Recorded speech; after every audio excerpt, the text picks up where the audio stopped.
Good afternoon. Good afternoon po. I would suppose you're able to read at least the first few parts, which would always start with psychoanalysis. Kasi historically, it was Freud who started psychiatry. So he was a neurologist who eventually branched out to psychiatry. So let's talk about psychotherapies. So we are talking about interventions in second year. No? So interventions to prepare you for approaching pathologies in third year. No? So gyne, patho-OB, okay, or cardiology, neurology, so ganun na. So our approach is always a biopsychosocial approach. Accordingly, so that's our understanding of illness. Accordingly, when we treat patients, it will also be biopsychosocial. Okay. Generally, not even purely, pero categorically, ang psychotherapies would fall under psychological, di ba? Maybe even psychosocial therapy. Palagay nyo, how would psychotherapy work? Wala siya sa book muna. Para muna tayo, open recitation muna. Palagay nyo, how does psychotherapy work? Because it does work. It does work as effectively, in certain cases, as effectively as biological interventions. Halimbawa, for certain conditions, fairly common, like depressive disorders, anxiety disorders. First line treatment ang CBT, in as much as first line treatment ang SSRI. And we have neuroimaging studies to back that up. In neuroimaging studies, nakita na after a good course of SSRI treatment and a good course, meaning sapat, adequate number of sessions, and adequate dosage and duration of SSRI, the same serotonin-rich regions of the brain light up. Okay, so more or less meron no? Pero talk siya. Talk therapy siya. So ano palagay nyo? How do you suppose it works? How is that?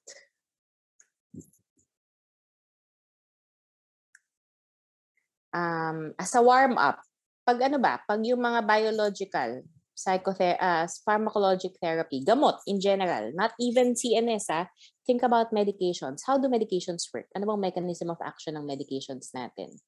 Name one.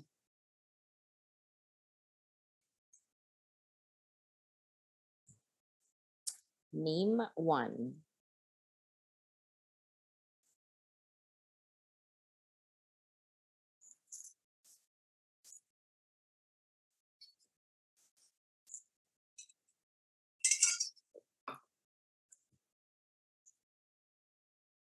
Okay, pharmacokinetics, dynamics. Be specific. So targets, receptors, good. Ano pa? Yung iba, receptor. So ano yun? Nasa cell membrane. Yung iba, so medications work on the membrane. So medications work on the synapse. Yung iba work on substances that degrade neurotransmitters, changes DNA. So medyo malaliman no? Nuclear. Okay? Nasa nucleus nung cell. Yung iba in between, 'di ba? Like G protein cascade. 'Di ba intracellular 'yon? Pero not necessarily DNA, 'di ba? So iba't iba, no? How about, so you have an idea, this would be how specific medications work? How would talk therapy work? Wala siya sa book. I mean, this isn't even that well elucidated yet. Baka lang may maisip kayo, malay nyo, breakthrough.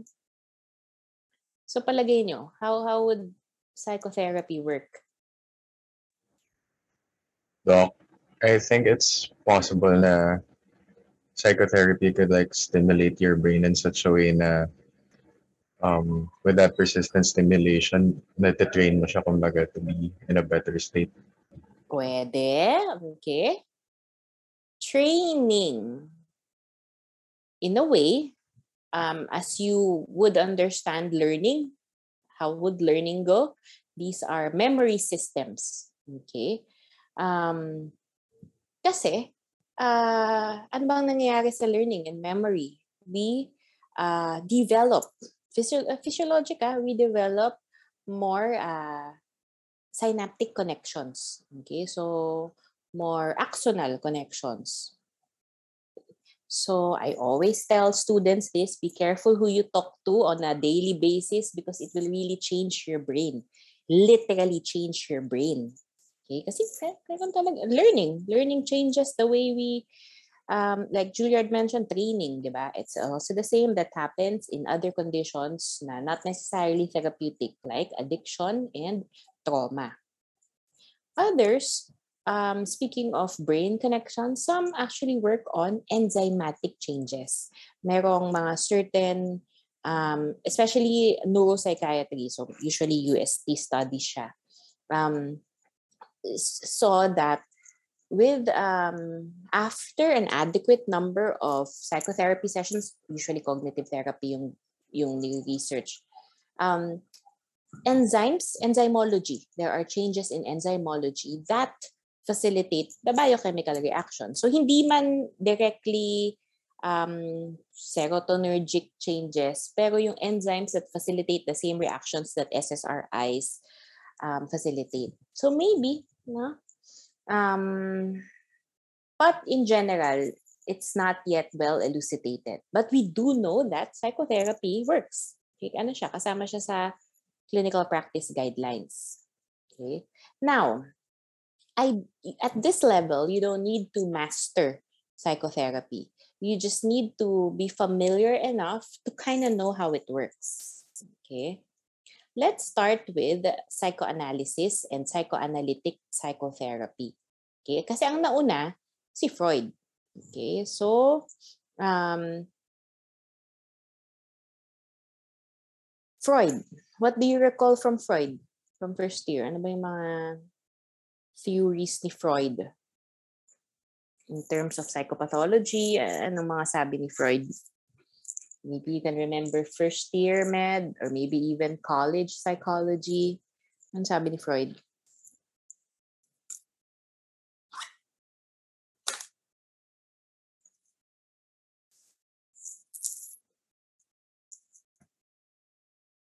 Ano sabi ni Freud? Yung early trauma daw po ng children galing sa parang early childhood. Diba? Early childhood, that kind of trailed off a bit, okay? The id, ego, and superego. Id, ego, superego, good. May mga nakasulat dito. Ego, superego din, identity, okay? So remember Freudian concepts. These are ways he explained. Well, kung first year to, it explains normality. Pero ngayon, papunta na tayo ng third year, that will also explain abnormality. Diba? So, id, ego, superego. Nung first year, these are explained to you, or college, these are like personality concepts. Okay? But, theories of personality, which are also the same theories for psychopathology. So, nabanggit kanina, trauma, particularly childhood, very heavy si Freud sa childhood, di ba? Particularly repressed or unconscious, di ba? Unconscious processes cause the disorders. Kung yun ang paliwanag ni Freud for psychopathology, how do you suppose he proposed a solution, a treatment plan? Ano nga ba yung proposed solution niya? Psychoanalysis is a way to... What is psychoanalysis? Yung sabi sa book. My slides are just from the chapter, by the way.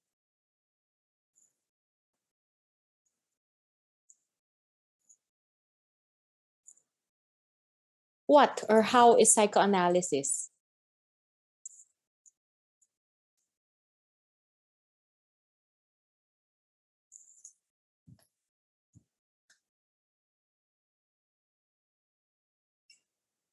Would you like to do a quiz instead so everybody can participate? Anyway, you read naman.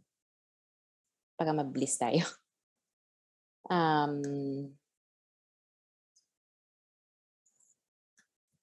Can I see a raise of hands if a yes or no? Ano ba mga emoji natin dito? Can you let me know if you'd like to do a quiz instead? So we can test. Yun din yung lalabas sa exam anyway. So reactions, meron ditong check and meron X. So, okay. Would you like to do a quiz instead? Let's try it.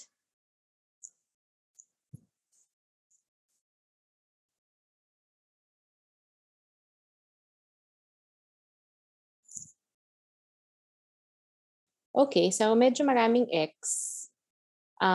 If you answered X, then you gotta participate. Otherwise, we have no way of testing. So the next choice is, would you like to do reading on your own instead, or would you like to do this discussion?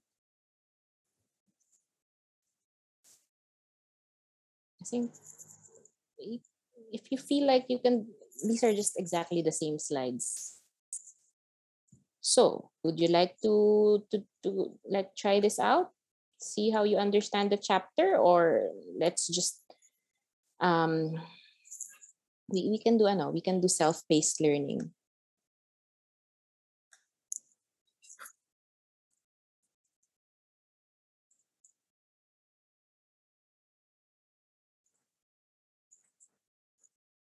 Okay, then I have to hear you participate. Okay, yun lang naman ang nire-require ko for class. But if you cannot do that, then let's not have class. That's easiest for me. Okay,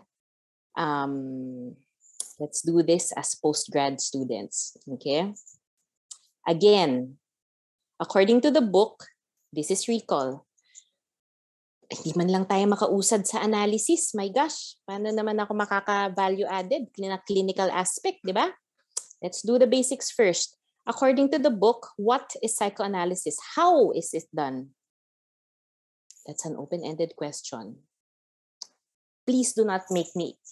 I don't want to be insulting your intelligence and have to do close-ended questions and stuff. I'm trying to make it open-ended so it will give way for you to participate in ways that you feel most comfortable for you. But, you know,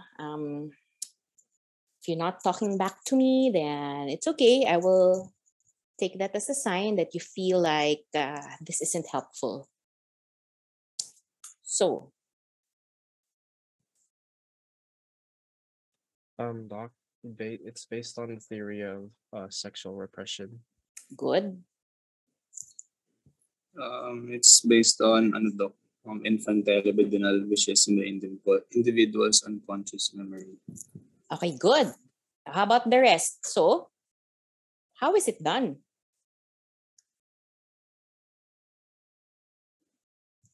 Doc, it involves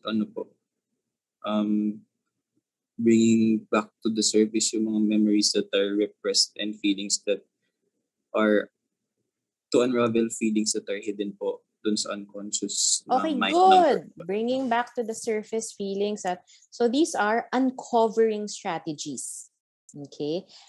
You relate it now to how you remember Freud explaining psychopathology. So may kinalaman, ano? Freud explained psychopathology in ways that have to do with unconscious processes, repressed processes, defense mechanism. Hindi sa kanya yung defense mechanism, kay Anna Freud yun. But, so defense mechanisms, ego, superego, may conflicts doon, but these are repressed. As explained in the psychosexual stages, I don't need you to subscribe or to agree wholeheartedly with Freud, but we just need you to know how Freud posits or postulates psychopathology, because the psychoanalysis has to do with that. Like you mentioned, it has to do with libidinal processes. It has to do with childhood processes, subconscious, unconscious processes. So, may kinalaman siya. Okay? So, yun ang tip ko sa inyo ngayon. So, when you read the chapter, it will tell you how specific psychotherapy works, may kinalaman yun doon sa theory ng psychotherapy na yun. Kasi iba-iba. Hindi lahat ganito. Hindi lahat Freudian. Okay? Psychoanalysis is Freudian. So it will work on Freudian theories. Okay? Now, there are variations or modifications. Psychoanalysis kasi strictly the process. Yung iba, mga eventually post-Freudian na, psychoanalytically informed. Meaning, it's not strictly that process, but somehow it has to do with repression, blah, blah, blah, the same concepts that you mentioned. Okay, so ito ngayon yun. Okay? So again, it helps if you participate. Because the way I do my synchronous sessions, they are in ways that somehow help you gauge how you understand. Okay, so ang tip ko sa inyo, when you read how, yung methods or strategies, so nabanggit nyo kanina, pulling to the surface, material, okay, uncovering, di ba? Kasi ang basis niya, Freudian theory, unconscious conflicts, defense mechanisms, repressions, okay? So may kinalaman siya. Now, you will then pay attention to just the specific strategies. Okay, so halimbawa, for psychoanalysis, once you recover memory, bring to the surface unconscious conflicts, what happens? So these are verbally expressed or re-experienced. Re-experienced, imagine, hindi siya basta mere recall. A patient really experiences it again. Hindi siya naalala ko lang. Hindi siya ganun. Nangyayari siya ulit. Sometimes, it is even lived out again. Okay? Ganun kalalim ang therapy. You live it out again. It's not just, I just recall it. Oo nga takot na takot ako nun sa tatay ko. Hindi siya ganun. Okay? Or actually, galit na galit ako sa tatay ko. Kaya lang, repressed yun, di ba? Kasi paano mo magagalit sa tatay yung bata? So, oo nga, naalala ko noon, galit na galit ako sa tatay ko. So, di ko na lang sinasabi. Hindi siya ganun. I experience it again. Sometimes, I live it again with my therapist so that I see you as my father, nagagalit din ako sa'yo ngayon. What do you call that process? Re-experience. Very good. So that's transference. Okay? Kasi nga, you re-experience it. So, the therapist becomes a projection, okay, of my past whatever. Kasi nga, nilabas siya, di ba? And then, so recollection, bringing to the surface, uncovering. Recollection, not merely, oo nga, naalala ko nga yun. Hindi, mararamdaman ko siya ulit, magagalit ako ulit. I will live out the same patterns, relationships-wise. Okay, magulo siya. Kaya nga, hindi naman basta-basta nag-therapy. Repetition. Imagine, even transference reactions. Okay? Ang kaibahan naman, kaya naman siya therapeutic, is this third part, working through. What happens is in therapy is that I get a chance to process it. Okay? Hindi bawat tao, lalabasan ko ng galit ko that way. Hindi lahat ng tao, sasaktan ako that way. May processing na mangyayari. Okay? That way, there is insight and resolution. Okay? At least theoretically. Kind of makes sense? Yes? No? Show me your yellow colored hand emojis if yes. Or let me know if I'm not getting it. Okay. So at least theoretically it kind of makes sense, no? Pero in real life, ang hirap niya na, imagine lalabas ulit. So hindi basta-basta ang therapy. Okay? So ganito siya. Mahirap siyang proseso. Now that you kind of get a sense, you imagine it, at least theoretically gets you now, that's how therapy should work. Okay, at least theoretically. Ang next nyo ngayon titingnan when you read the chapter, the next you imagine is, if that's how therapy goes, sino ang hindi pwede? Contraindications. Sino ang hindi kakayanin yung ganong process? So ano palagay nyo? Yung process na yon, recalling to the surface, uncovering, mangyayari siya ulit, I will relive that trauma and that pain, and then working through, kailangan may processing, may intindihan ko na hindi ibig sabihin nito, parating ganito, blah, blah, blah. If now you kind of have an idea of how psychoanalysis goes, Sino palagay niyo yung hindi pwede? You will not prescribe this therapy to whom? To what sort of cases?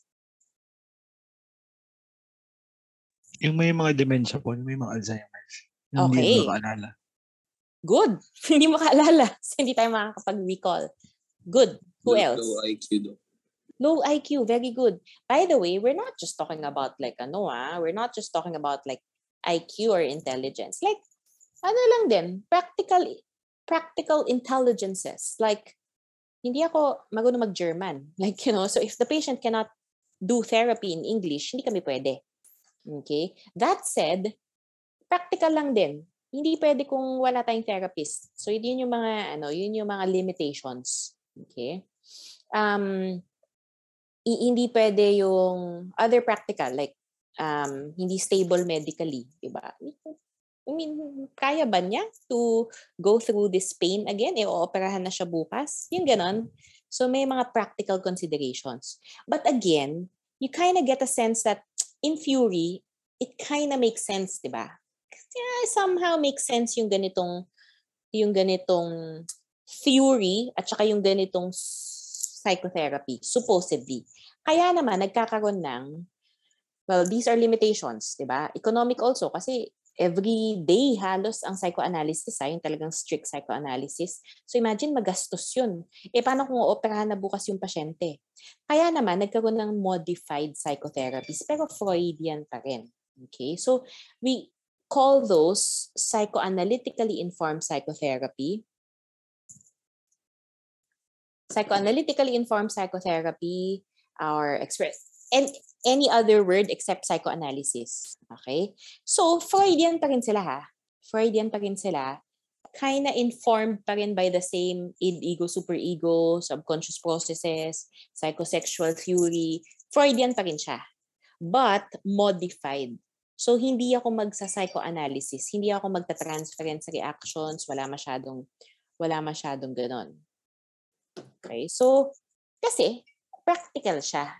We understand kasi the limitations. Paano kung very significant yung childhood trauma ng patient? Kaya lang we cannot afford to do psychoanalysis ngayon. Kasi halimbawa nga, may dementia na siya. Diba? Or, halimbawa, dementia meaning not matanda. Like, alcoholic or whatever other conditions. So, magdi-detox muna kami, yung ganon. So, it will have to do with stability first. Okay? In fact, kung kinakailangan ngayon ng patient, yung may denial muna, yung hindi ako galit I'm okay. Susuportahan natin yon if that's what's needed now. So, stability over uncovering for now. Kaya may mga modified psychotherapies. Okay? Ibig sabihin, hindi siya resolution of unconscious conflicts. Malalim yun, di ba? So ito, immediate coping lang. Kung ano lang kailangan natin ngayon. Okay? Mas flexible yun. Kasi as needed lang siya, hindi kailangan araw-araw. Kung meron lang bagong diagnosis yung patient or may referral, halimbawa, again, ooperahan na bukas. So kailangan ko lang siyang stabilize ngayon para stable enough siya to go through the surgery or to go to the chemotherapy. Ganun lang. Okay? Questions at this point? Questions? Clarifications? Gets nyo? Practical yung Practical yung may modified psychotherapy? Yes, no. Na Freudian pa rin. All within Freud pa lang tayo ngayon, Why do we use the couch? Speaking of practical considerations, why do we use the couch?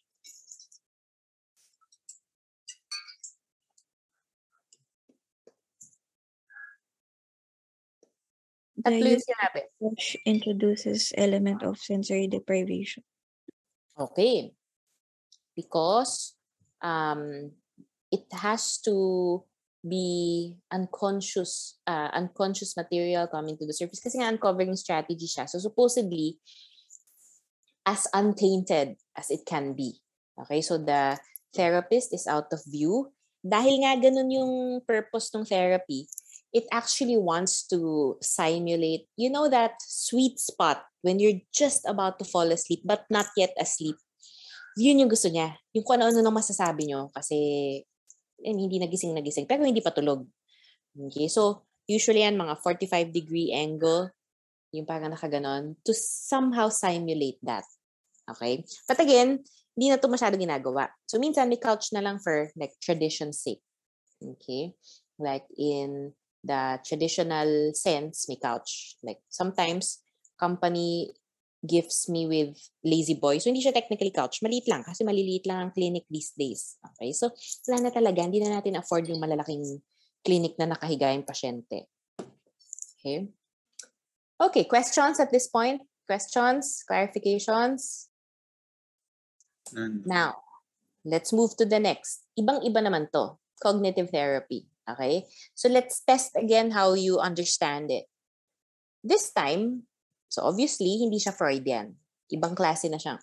Entirely different therapy siya. But it's also psychotherapy. But it's entirely different.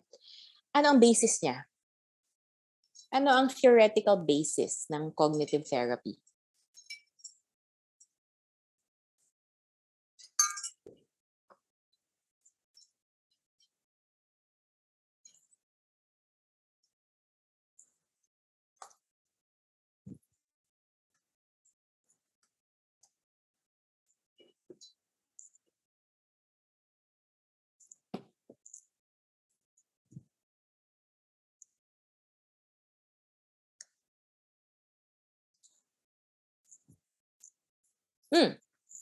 Theoretical basis.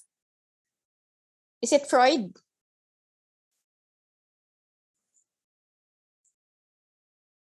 If it's not Freud, what's the basis? It's based on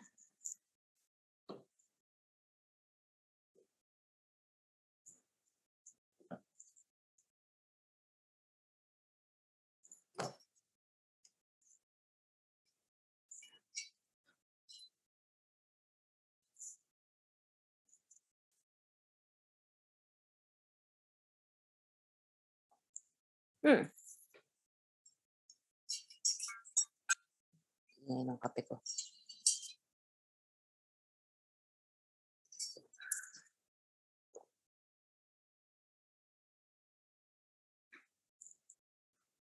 Is it based on feelings and behavior? Okay. Getting warmer. Ano pa? Feelings and behavior din yung psychoanalytic or psychoanalysis. This one in particular, what about? Logic? Somehow? When you look for the basis ng psychotherapy, anong theoretical basis niya? Like theory. Think about rationale, meaning choose a theory that tries to explain psychopathology. Halimbawa, Freud. But this one, hindi siya Freud. So what is it based on? Cognitive theory po. Cognitive theory. Okay? So it is based on cognitive theory. How does cognitive theory explain psychopathology? Anong sabi ng cognitive theory? Depression results from specific cognitive distortions. Good. Okay. So negative thoughts. Ano yun? Sabi mo? Cognitive distortions. Cognitive distortions particularly about the self, the world, and the future. Okay? So let's follow the same pattern. The way, the strategies, the way this psychotherapy is carried out has to do with that basis.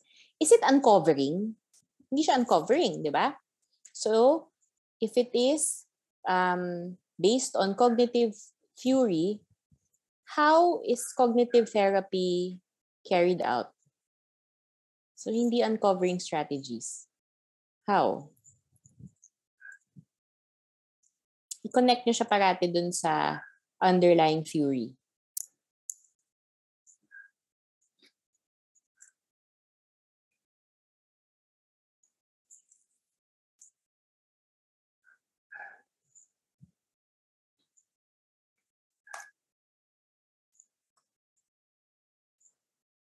Dok, depende po sa perception ng patient.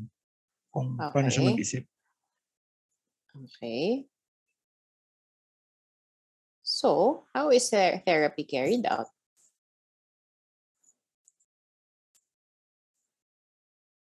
Yung relationship po between the depression and thinking and behavior. Okay, good. Would the others like to add?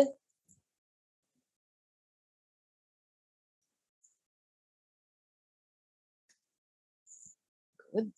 Medyo ano pa tayo. Tingi-tingi pa tayo ng definition. Pag samasamahin natin, would somebody like to add? Go ahead. Doc, I was thinking, say for a child, maybe a Mm-mm. child going through a tough time, maybe parents went through divorce or something like that. Mm-mm. Maybe participating in, I guess, bad behaviors. So we could use this to help them realize that maybe this was a cause for this, and how can we make better behaviors based on. Okay, good. Pag samasamahin natin yung mga nabanggit niya na. Cognitive distortions, making a patient realize. So, how? Anong sabi sa book? I'm just trying to help you make sense of what you read in the book. Pag binasa niyo yung book, laborious read. Anong sabi sa book? Cognitive therapy developed by Aaron Beck is based on, nakalagay naman pala sa book, based on the cognitive model which has been widely studied and received substantial empirical support. Cognitive model posits that. Oh, anong sabi sa book?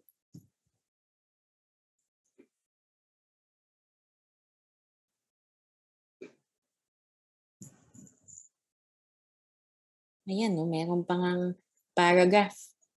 Did you read? Nagdi-differential diagnosis ako in my head if you're not just in the virtual room, you did not read because these are quite recall, or I'm asking the wrong questions, like hindi nyo ba naiintindihan, or let me know. Let me know also if you did not read, para I know.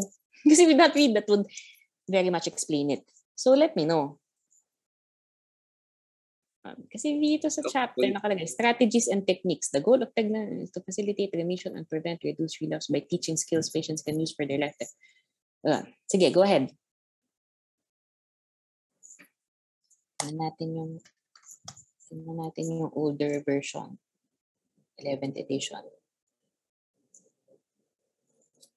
You were saying? Doc, from what I understand po is that having an active participation or collaboration with the patient to like be aware of the distortions and then help the patient to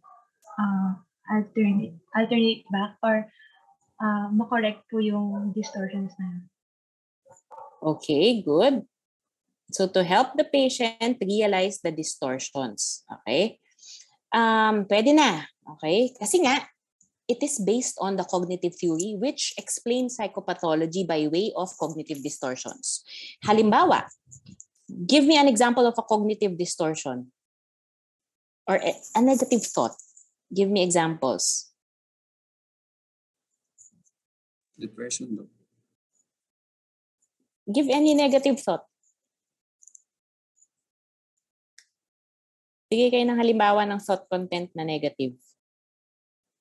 Suicide, Doc. Suicide, okay. Give me other examples. How about the others? Dali na nito. Low If you know, okay. Low self-esteem. Low self-esteem, okay. Ano pa? How about the others?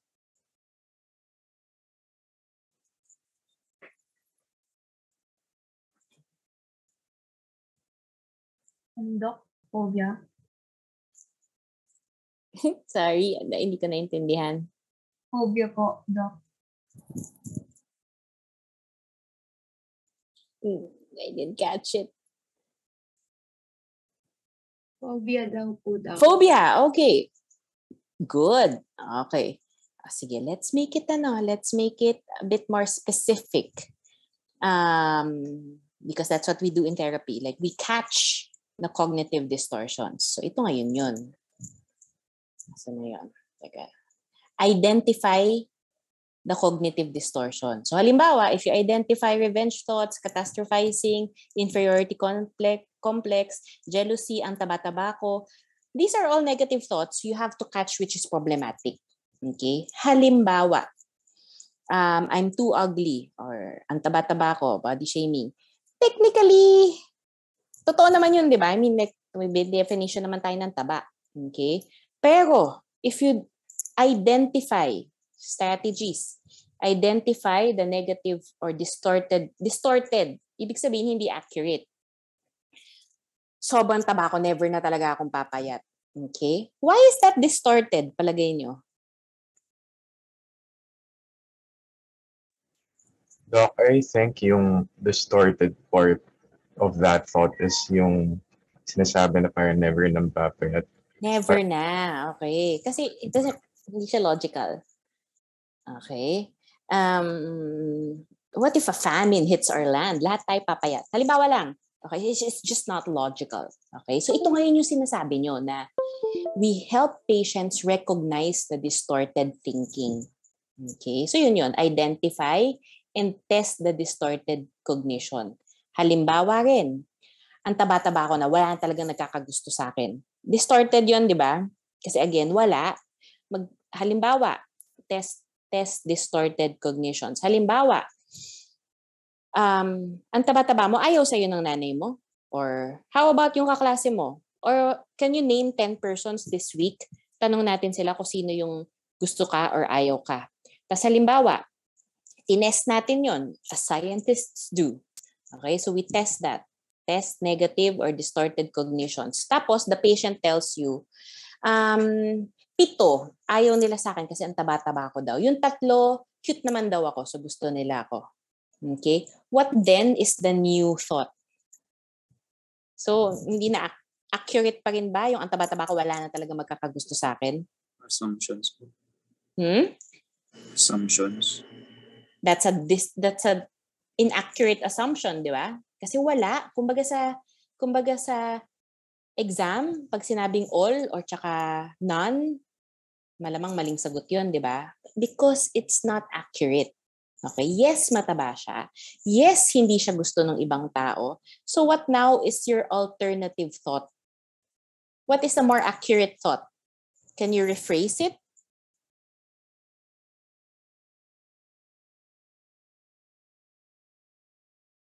Can you rephrase it now? Ang taba-taba ko, wala na talaga magkakagusto sa akin.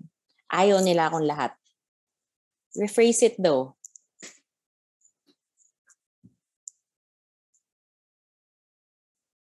There are still people who like me. Okay. So, mas accurate yung ang taba-taba ko, maraming ayaw sa akin. Mas accurate ba yun? Mas Yes. accurate ba? Yes, 70%, di ba? 7 out of 10 ng tinanong niya. Okay? Ang taba-taba ko, may mga ayaw sa akin. Pwede. Similarly, kasing totoo or kasing accurate naman if the patient goes on to say, ang taba-taba ko, may konting magkakagusto pa rin. That is still accurate, right? Spot on. Yes, 3 out of 10, di ba? Now, for a person thinking, balik tayo sa rationale. For a person thinking, ang taba-taba ko, lahat talaga sila ayaw na sa akin. 2, a person thinking, ang taba-taba ko, may konting mahugyutan sa akin. May difference ba in the way that person should feel? Palagay nyo? Yes, no? Yes, no? Again, at least in theory, does this process somehow make sense to you? Yes or no? Yes, no. Yes. Okay. At least in theory, mahirap siya in the real life. Hindi siya ganito kasimple. Okay? Pero again, I just need you to be familiar with the process. Always connected to the underlying theory. Kasi ito, ang paliwanag niya ng psychopathology ay negative thoughts. Negative thoughts cause depression. Okay? So, yung psychotherapy niya, ang proseso niya is to change the negative thoughts. Yun yung sinasabi niyo kanina. Ganun lang kasimple. Yung sinasabi niyo kanina na help a person recognize the distorted thinking. Ito yun. Identify. Okay, help a person recognize and then change it. Ganun. Okay, kasi may kinalaman doon sa underlying theory. Kung papaanong, kung Freudian siya, psychoanalysis or psychoanalytically informed psychotherapy, ang basis niya ay Freudian, di ba? My repressed sexual thoughts explain or cause the psychopathology. O edi, ano din, di ba? Accordingly, ang process niya will have to do with uncovering or changing the repressed material. Okay? Ano palagay nyo? Does that help understand the psychotherapies? Palagay nyo? Yes po, Doc. Okay. Kasi pag binasa nyo, medyo lengthy chapter siya. Okay? So that's how you approach the chapters. Tingnan nyo kung connected yan. Tsaka magkakaiba kasi sila. Okay? Eh di ba, nung first year, napakaraming theories explaining normality. Merong point of view ng cognitive development, may point of view ng psychosexual development, may point of view ng psychosocial development. Iba-iba, di ba? Iba-iba yung paliwanag. So, iba-iba rin yung psychotherapy. Tapos, so, look at the theory, underlying explanation to psychopathology. Kasi yun din ang paliwanag sa therapy. Halimbawa, kung ang therapy natin ay hilot, ano ba ang basis nun? Kasi may kumulam sa akin eh. Gets niyo ba? It has to do with how we understand illness. Okay? So if the understanding of illness is may kumulam sa akin, ano palagay niyo yung therapy doon? Eh di i-undo natin yung kulam, di ba? Buwawaswasan kita ng dahon para maalis yung kulam. It has to be connected. Okay? So you do that also with psychotherapy. Pagdating sa psychotherapy, that's all you need to do. You just need to be familiar enough to know the process. Di kagaya ng pharmacology. Kailangan master nyo talaga yung mechanism of action. Ito hindi I just need you to be familiar enough. Anong palagay nyo? Carrie ba? Is that workable somehow? Kasi I will leave the rest of the chapters to you. What do you think? Is that something you suppose you can try? And then pag-usapan ulit natin next week? Let me know. Yes. Okay. Okay then. So let's try it. So when you read on the chapters, try to connect. Okay? See the underlying explanation for psychopathology. Kasi malamang sa malamang, hindi naman yung proposed psychotherapy. Yun yung proposed method. Pag may idea na kayo ng method, you kind of get an idea also of the indications, contraindications, limitations. Diba? Parang kanina, kung uncovering process siya, hindi pwedeng may dementia. Okay? Itong cognitive therapy, hindi pwedeng mababa yung IQ, diba? Okay? Just focus on ang next topics natin, behavior therapy, interpersonal therapy. Teka, papakita ko na. Ito ba? Behavior therapy, ito, just familiarize yourself. Okay? At saka interpersonal therapy. Family therapy, group therapy. Okay? So, hindi natin gagawin yung psychodrama. Hindi naman ginagawa sa Pilipinas yun eh. Questions at this point?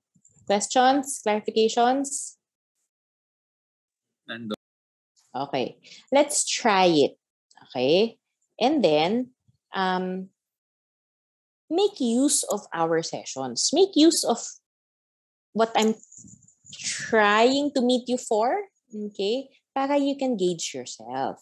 So I suggest you read first. Para pagdating natin sa class, advanced na tayo. Clinical clinical understanding na, di ba?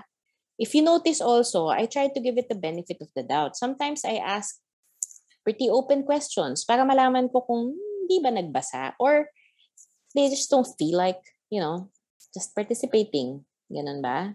Or like, do I just see thumb marks here? Yung ganon. So, trying to find out what is most helpful to you. Let me know. Okay? Kasi we have to optimize our curriculum. If you feel like it's also helpful to like have your own time, let me know. Okay? You have to let me know. Okay. So, how about at this point? Questions, clarifications? Or are we good to try it for now? Medicine week po namin next week. Okay, so next week tayo. Anong petsa ang medicine week? 22 to 24 po. 22 to 20. Tatlong araw lang ba ang medicine week? Medicine half week lang siya. 22, 23, 24. Okay, so I will remove this. Okay then. Thursday to Saturday. Okay. Okay, so Kariba, let's try it. Yes, Doc. Okay, great.